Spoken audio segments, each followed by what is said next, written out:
Conversando.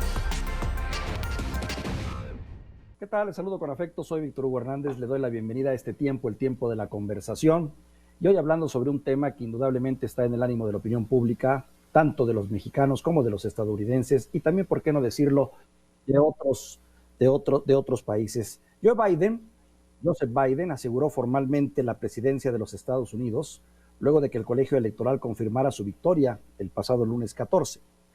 Culminó con esto, o al menos en parte, un tumultuoso proceso provocado, como todos lo sabemos, por la negativa de Donald Trump para reconocer la derrota. Pero todo parece indicar que esto ya va a ser historia y que el próximo 20 de enero, Joseph Biden se convertirá en el presidente número 46 de los Estados Unidos.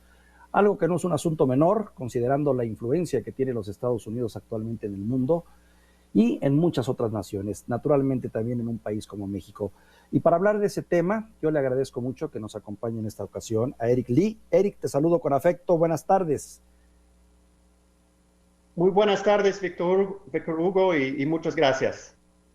Te agradezco el tiempo que estás con nosotros. Eric Lee, te presento, es director ejecutivo de la Asociación de Investigación para América del Norte y forma parte de esta organización que hace estudios en el norte, no solo con Estados Unidos y México, sino también con Canadá, y busca entender un poco más las relaciones entre estas naciones. Es por ello que recurrimos a ti, Eric, y nuevamente te agradezco que estés conmigo en la distancia para ayudar a entender un poco este proceso.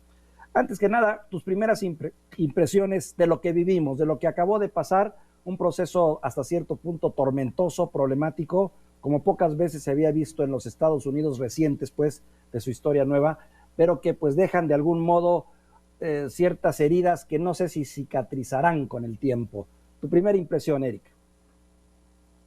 Pues más que nada fue un año muy difícil para Estados Unidos y muchos otros países en el mundo, aquí con la pandemia y además temporada electoral. Como bien saben, tenemos este mecanismo del colegio electoral. Es un mecanismo que se inventó en el siglo XVIII por el mismo Alexander Hamilton, uno de los fundadores de este país. Es un mecanismo que sirve como un contrapeso para los estados pequeños, para darles más poder en el sistema electoral de este país. Sin embargo, es un mecanismo muy controvertido y muchos analistas se preguntan por qué se necesita a estas alturas, en el año 2020, con un voto popular tan grande y tan importante que tenemos. Entonces, tenemos el mecanismo del colegio electoral para complicar un escenario electoral bastante competitiva, más competitiva de lo que pensábamos. A final del día, a final de las elecciones, el presidente electo Joe Biden ganó por unos más de 6 millones de votos en el voto popular y ganó 306 votos electorales. El mínimo para ganar son 270, entonces parece que ganó bien, pero sí hubo varios estados con una contienda electoral bastante competitiva y con bastante drama. Que aún todavía permanece y consideramos que uno de los retos principales del nuevo presidente será precisamente ese, restaurar las heridas hacia el interior, cerrar filas también hacia una nación que necesita en este momento mucha unidad, porque los votos de Donald Trump también fueron bastante importantes y significativos. Pero entremos también al tema. ¿Qué podemos esperar? La mayor parte de los países se han apurado, se han adelantado a hacer patente su afecto y su reconocimiento al presidente. México fue uno de los últimos países en reconocer, cuidando mucho las formas diplomáticas y las formas tradicionales. Aquí se ha discutido mucho en México, Eric, y yo te pregunto, ¿hasta qué punto puede determinar una relación el hecho de que un presidente como Andrés Manuel López Obrador haya tardado en reconocer públicamente el triunfo de un presidente como Joe Biden? Pues, Víctor Hugo, sin duda empezaron, o sea, no empezaron el pie derecho, se dice en México.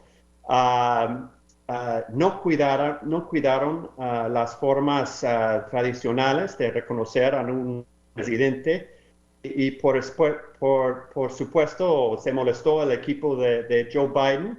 Entonces tienen un comienzo malo, sin duda. Ahora, se puede superar en el futuro con el trabajo binacional que se tiene que hacer de todos modos.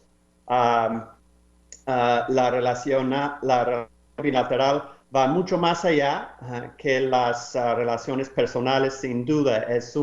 Tenemos una agenda bilateral bastante compleja y bastante larga, empezando con la seguridad. O sea, los dos países a fuerzas, tienen que trabajar de manera conjunta en esta cuestión de seguridad.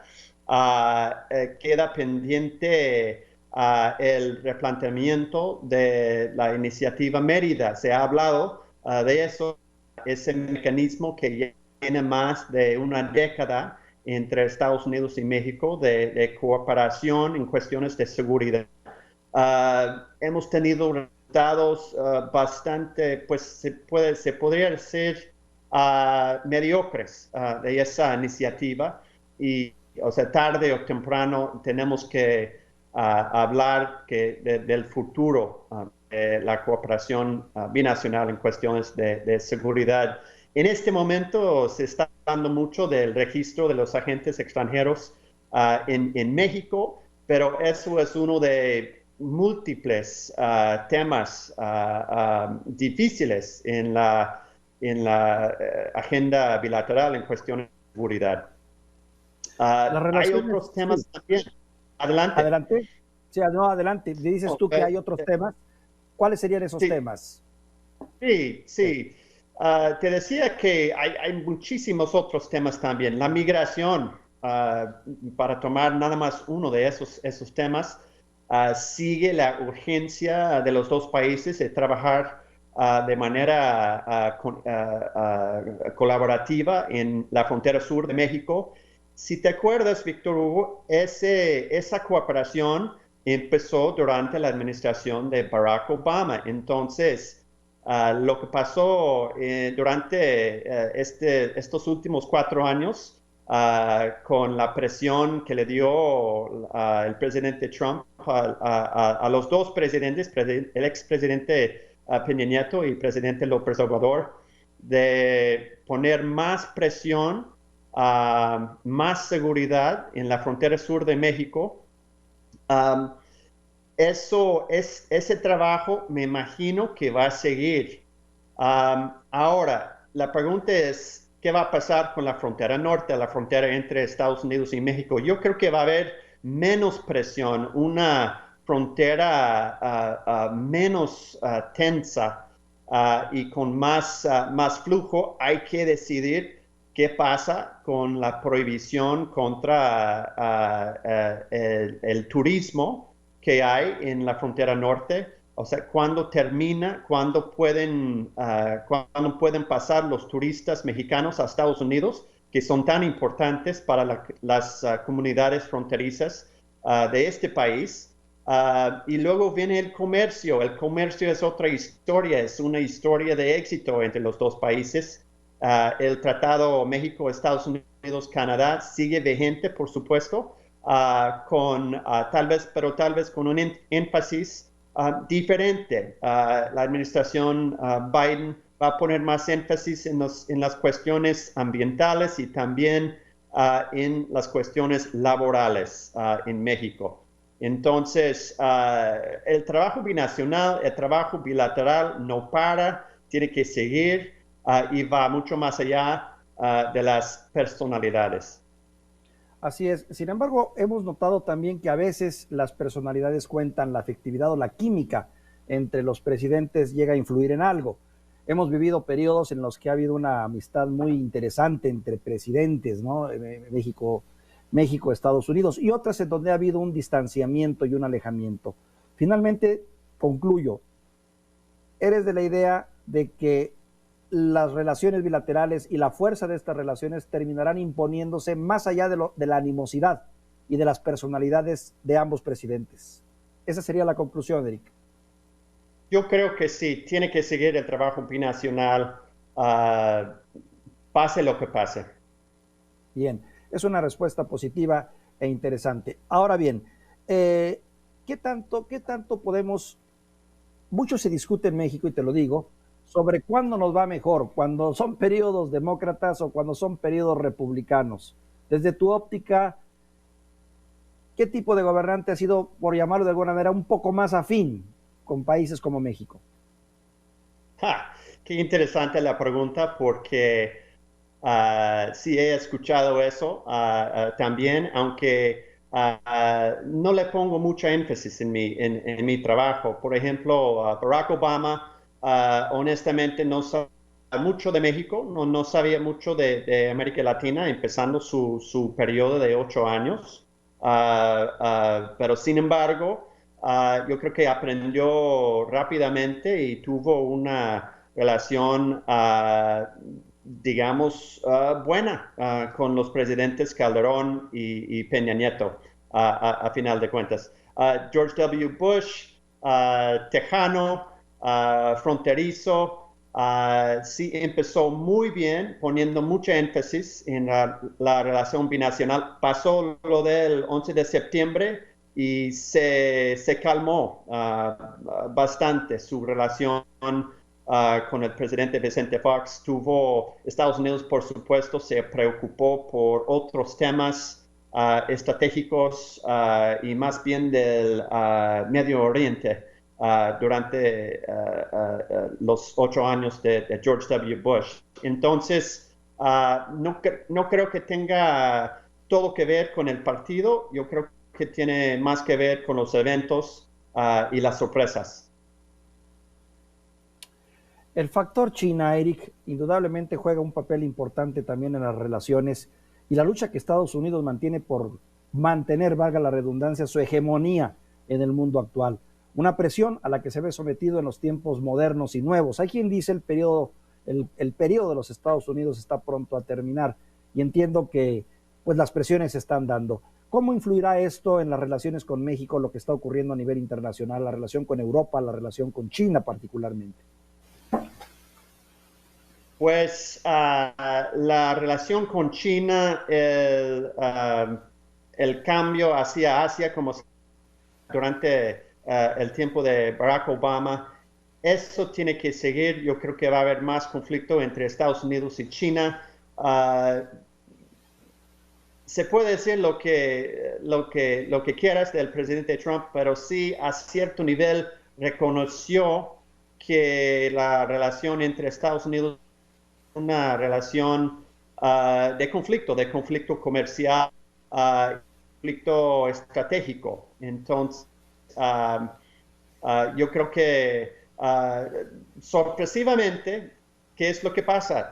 México cambia de ser el socio comercial número 3 de Estados Unidos a ser nuestro socio comercial más importante, el número 1 en este momento en cuestión de cantidad de bienes y cantidad de dinero que fluye a través de nuestra frontera compartida. Entonces, México influye bastante en eso y tiene una importancia relativamente más grande aún.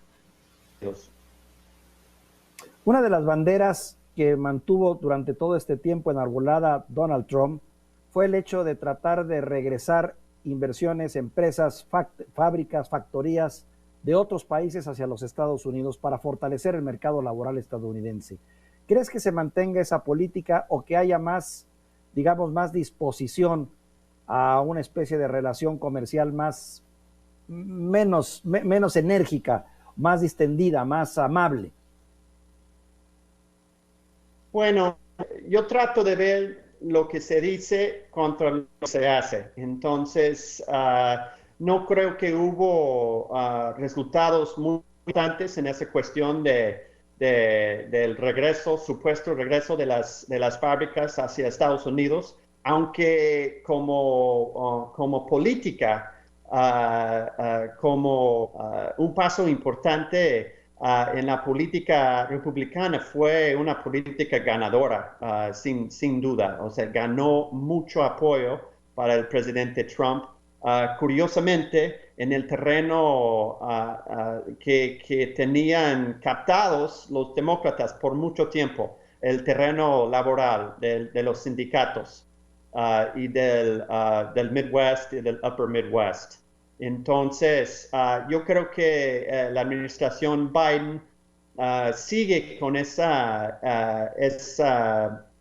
discurso político de vamos a regresar las fábricas a Estados Unidos, pero yo estoy esperando resultados y es otra cosa, es otra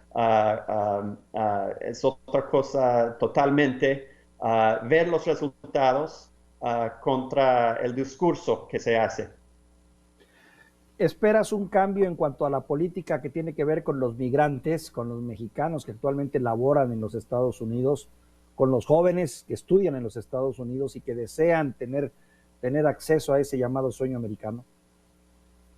Yo creo que va a haber menos presión por parte del Ejecutivo, ¿no? O sea, mucho de lo que hacía el presidente Trump tuvo que ver con las reglas internas de las dependencias como seguridad interno por ejemplo, hay reglas que tiene el Ejecutivo en su mandato que se pueden cambiar en un cambio migratorio o legislativo. Todo tiene que ver con los resultados de las elecciones especiales en el estado de Georgia el 5 de enero, ¿no? O sea, si ganan los dos demócratas en esas elecciones especiales, el Senado queda con 50 republicanos y 50 demócratas y el voto clave, el voto de Kamala Harris, que funciona como la presidenta del Senado. Entonces, eso sería un escenario bastante interesante, pero estamos esperando el año nuevo y los resultados de esas elecciones especiales en el estado de Georgia. El hecho de que exista equipo, digamos, de ascendencia hispana en el equipo de Biden y que se hable de más elementos para integrar el gabinete, ¿es una buena señal? Yo creo que sí. Tenemos el caso de Javier del estado, el fiscal del estado de California, que se nombró o se designó como el secretario de salud. Había gente decepcionada con ese nombramiento, lo quería para el fiscal federal que tenía William Barr. También un puesto importante, pero mi posición, desde mi punto de vista, ser el puesto de secretario es uno de los puestos en este momento más importante en el gobierno federal. Todo tiene que ver con cómo se maneja la pandemia, esta administración del presidente electo Joe Biden. Ha habido otros latinos en los gobiernos federales anteriores. Estoy pensando en Henry Cisneros, el ex alcalde de la ciudad de San Antonio, Texas, que fue secretario de Vivienda durante la administración de Bill Clinton, por ejemplo. No ha habido muchos casos, pero sí ha habido.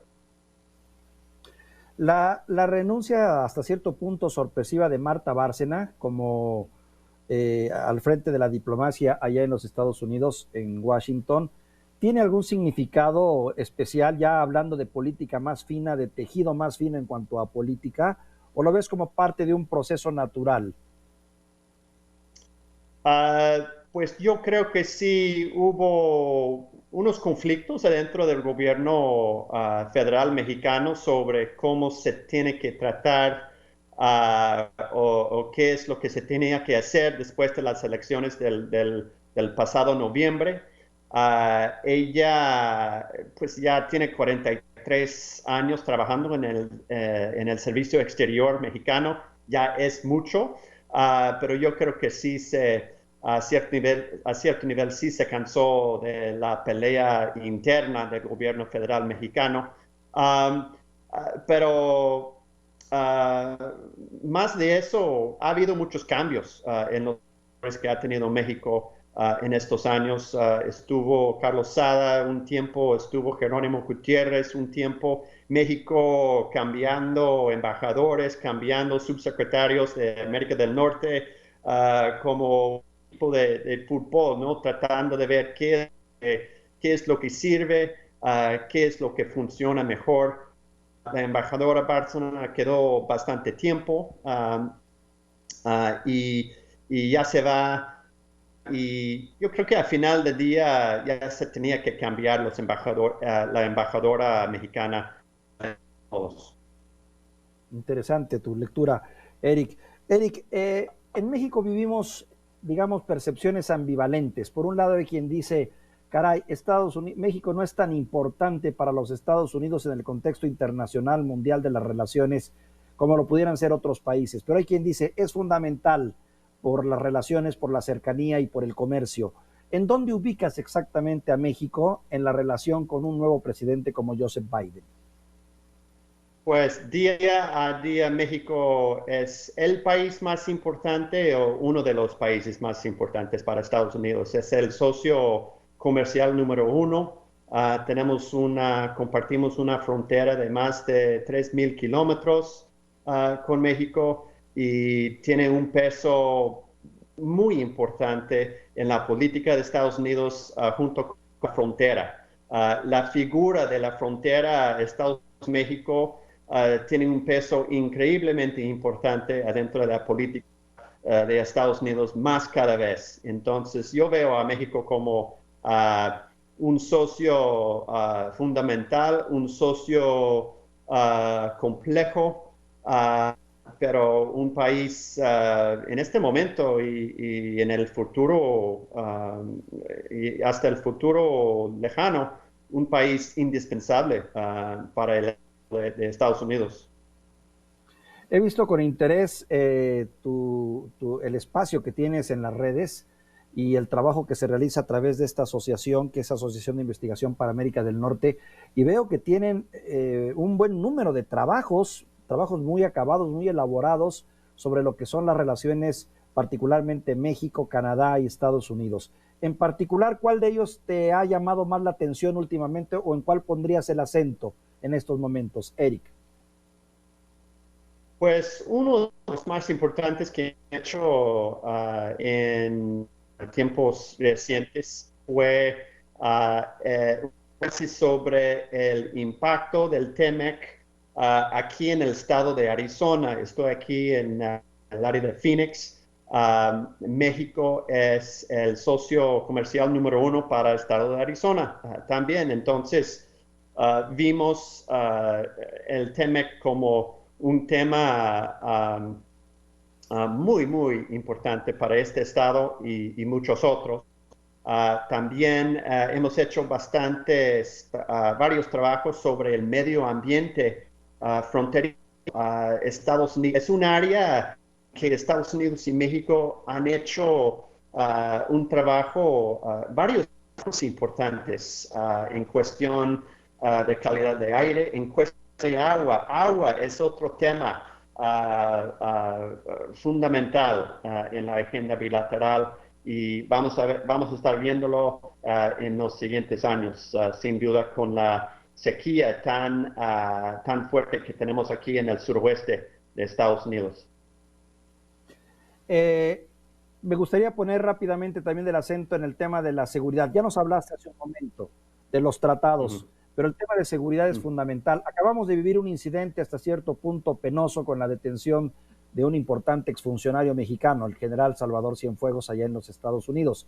La impresión que tenemos acá es que las relaciones quedaron bastante lastimadas, aunque se insiste en que se seguirá trabajando en común acuerdo en un tema tan delicado como es el de la seguridad. ¿Cuál es tu opinión, Eric, en ese sentido?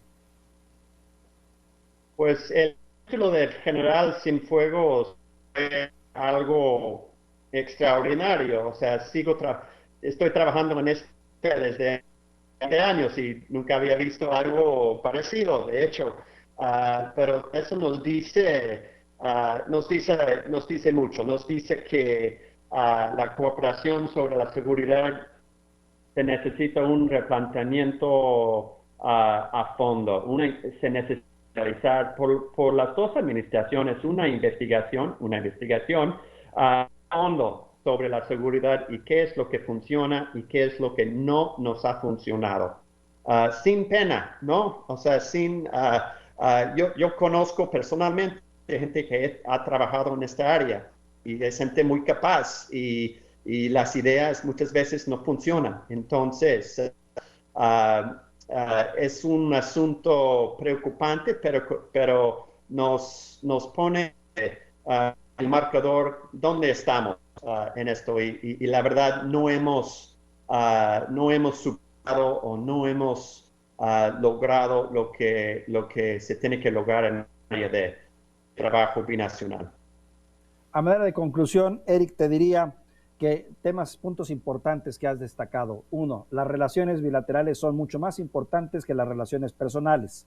Las relaciones personales también cuentan, pero jugarán más importancia la serie de intereses que nos unen más que lo que nos separa. Temas tan fundamentales como la migración, la seguridad, el comercio, la seguridad, el medio ambiente, que son temas fundamentales para la supervivencia y la armonía de estas dos naciones. ¿Eres optimista con el futuro, Eric?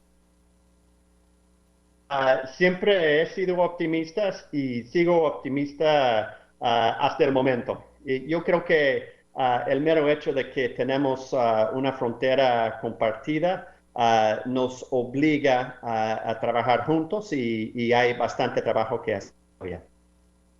Me dio mucho gusto poder intercambiar estas impresiones contigo, Eric. Estoy muy agradecido por esta entrevista. Muchas gracias, Víctor Hugo. Muchísimas gracias. Eric Lee, director ejecutivo de la Asociación de Investigación de América del Norte, platicando con nosotros en el tiempo de la conversación. Conversando.